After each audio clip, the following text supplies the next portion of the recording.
Let's get to the CME Group. Rick Santelli with the Santelli Exchange for a Tuesday. Interesting day shaping up, Rick. A very interesting day, and I think the interesting story isn't really new, but it's resurrected for the day, and that, of course, is the future of Ben Bernanke with regard to his tenure, how that will be impacted by the election, maybe how it won't be impacted by the election. But no matter how you slice it, I've said a couple of things about stimulus over the years, and no matter what country you're from, stimulus is fungible. So are we really in a palace in Wonderland as per Ben Bernanke? Because truly, whether it's the United States, whether it's Europe, whether it's China, or whether it's Japan, we are down the rabbit hole in all of these places.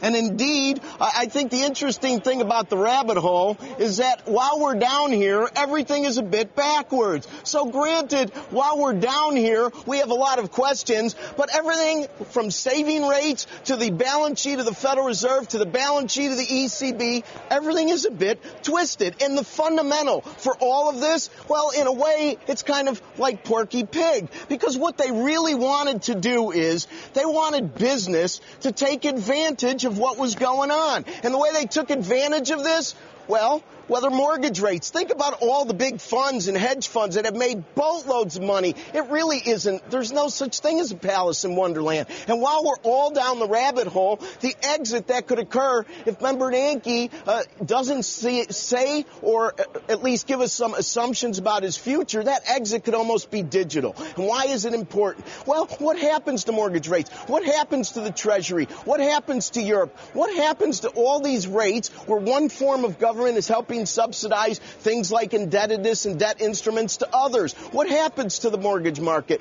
What happens to all the money standing on the balance sheets of business? I can't tell you the answer to that, but one thing I can tell you is this exit was never going to be pretty from the rabbit hole, and the notion of a quicker exit because Ben Bernanke might not be around, well, I think that could actually be something more intense to the marketplace, potentially, than the fiscal cliff. Carl, back to you. Yeah, that's a dire prediction, Rick. And if the TV thing doesn't work out, man, do you have a future as an artist?